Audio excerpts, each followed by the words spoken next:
Evening all, welcome to some more Dust. Now, this is Further Tactics. This was fighting a very good group of players, a good corporation called Blauhelm. Props to them.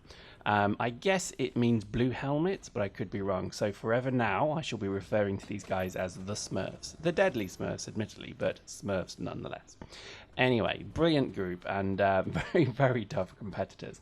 And I like that. I think there's something definitely very cool about the game currently where you're coming up against some really quite tough groups. And we fought Rust 415 last night, and they kicked our asses. And it was really quite reassuring in a way because, you know, I love the fact that there are these kind of very good groups of players emerging. It's very much like Eve. Eve was a bit of a wasteland for a long time where a lot of players weren't necessarily grouped by, let's say, capability. They were more grouped through, I don't know, making money, I guess. Making money in Eve was a big deal, and yet in Dust it doesn't seem to be as much of a feature. Yet the irony being is that any corporation that finds either a bug or a loophole or an exploit, which is obviously bad, or just a method or medium or mode to actually make lots of ISK, will rule the world. And that's something probably we'll talk about today.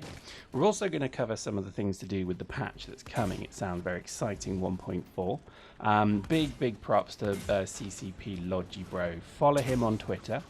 If you don't, just go and do it. If you haven't got Twitter, go and follow him and me. And because LOGIBRO does some excellent updates. He's a breath of fresh air to this community as far as I'm concerned. He really does seem to have some, good ability to talk to the community.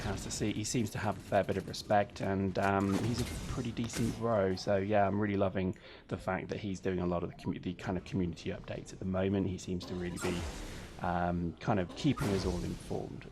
Let's say there's always room for improvement, but I don't think that's LOGIBRO's fault. I think just generally CCP are kind of finding their way. So let's talk about moolah, as we would say in the UK, or money, dollar, coin, paper, whatever you want to call it.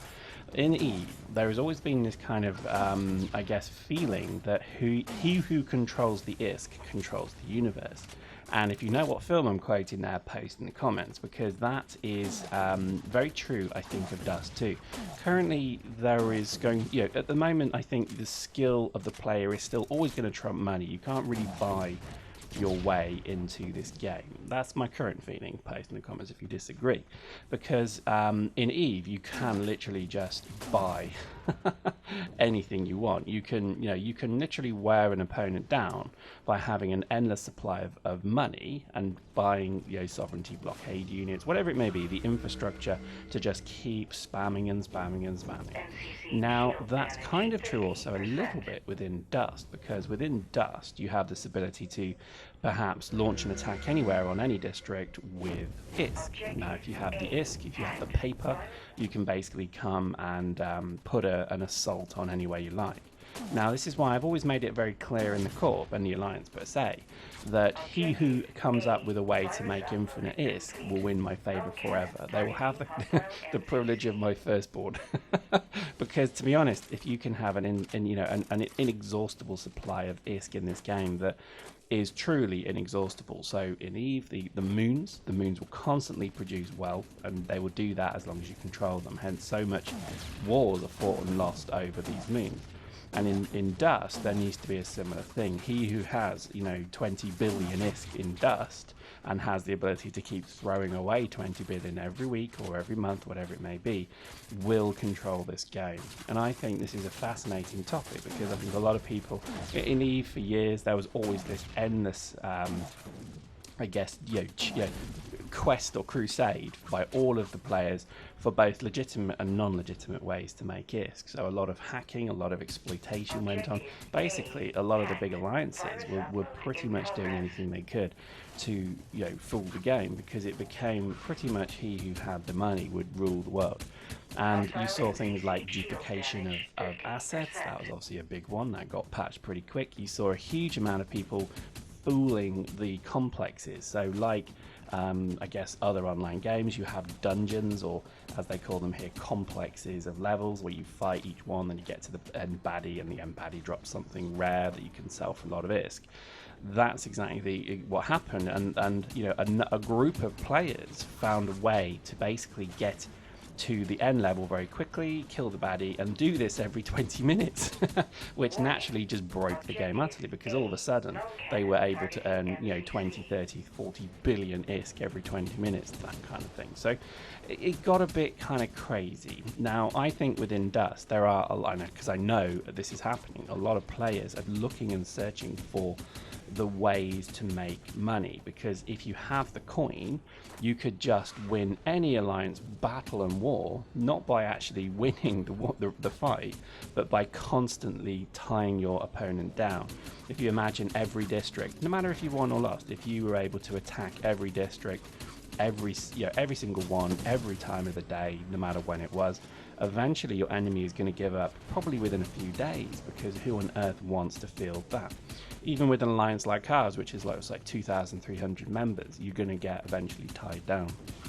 So an interesting one. I think this certainly seems to become a bit like the Holy Grail, and I think we've got a bit of a think tank out at the moment, looking at ways to make ISK in this game. Obviously legitimate, you know. I'm not gonna risk getting banned, but I think there is certainly a trial or a challenge to try and figure out how to do that, because, you know, as I say, he who controls the ISK does control this universe, and I think this is quite an interesting topic.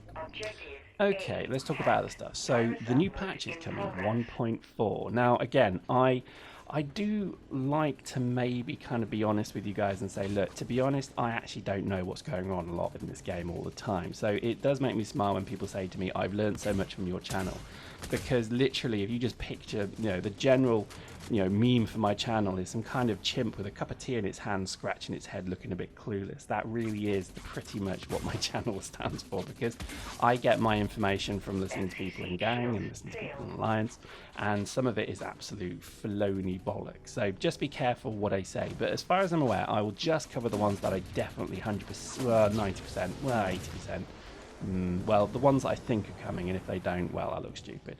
First one is Corp Tax. Corp Tax is going to be a fascinating thing. Now, just a general warning to all of you. You don't have to be in Dark Star Army. It doesn't matter what corporation you're in. Watch out for Corp Tax. Corp Tax is the easiest way for the people who are directors and CEOs to fleece and screw over their member base, okay? Let me just be very clear with you. This caused endless dramas in EVE for years and years. Let me be very clear with you.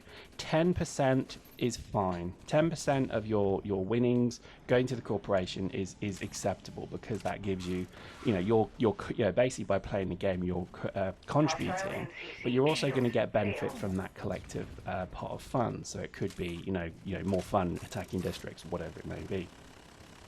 15% is pushing it, 20% is taking the piss, 50% is an absolute joke. If any, you know, if you're desperate to get into a particular corp because, hey, they've got to be cool, because they are the cool kids, they must be brilliant, because, hey, look, they use the F word every other, you know, word, then they put a 50% tax on. They're not, they're dicks, they're just fleecing you.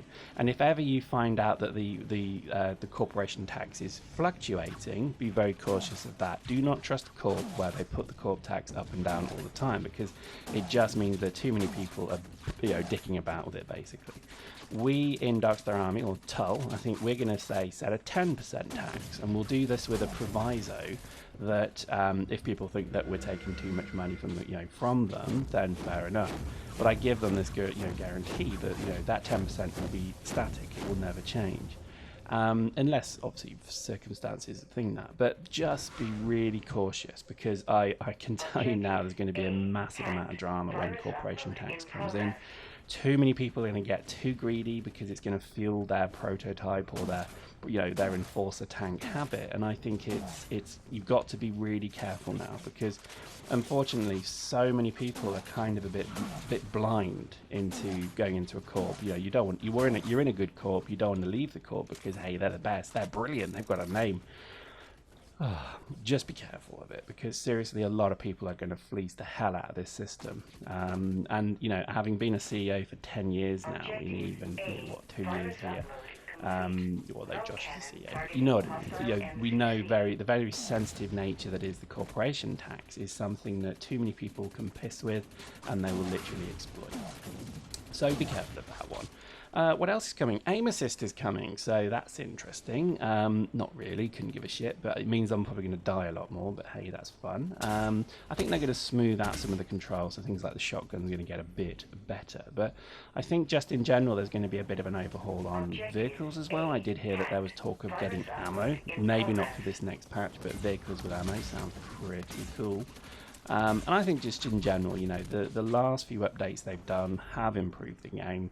They've taken it from being a little bit kind of, I don't know, staid to something of worth now. And having not played for so long, coming back into the game and having a good few rounds of it once my internet was playing ball, I enjoyed it. I forgot how much fun this game can be at times, but I also forget how annoying it can be. So my final point is matchmaking. Matchmaking looks like it's going to be pretty cool, and it'll be based upon possibly skill points, so you won't be necessarily stomped every time. And if you find yourself getting stomped, you can just start a new character, and that's obviously a benefit there because you'll be a bit more experienced than the norm. So there we go. In terms of the game, and I've hardly spoken about it, but it was a great game. These are the kind of games we really love to have. Hopefully you saw at the end, very close at the end. We lost on claims because, you know, that sucks. But hey, these are, you know, I'd gladly have 10 of these battles in a row because they're amazing fun. And big shout out, not a bad score for me, but big shout out to John who managed to get 45 and 4. Literally, that man is a killing machine. So there we go. Hope you enjoyed that. I think in general, look forward to the next patch. It's only a few days away, maybe 2 days away now. And I think if you're not playing Dust at the moment, then get yourself ready to start playing again, because I think you'll probably have some fun doing it. Because I think the changes that are coming do look as if they're quite fun. So there we go. Hope you enjoyed that. Big shout out. SquadB.com is still live. If you're also interested in Twitter, follow myself, and don't forget CCP LOGIBRO. And also, if you have just a spare moment, go to Facebook and go to like.squadb and like us. For that, we will be eternally grateful. Hope you enjoyed that. See you next time.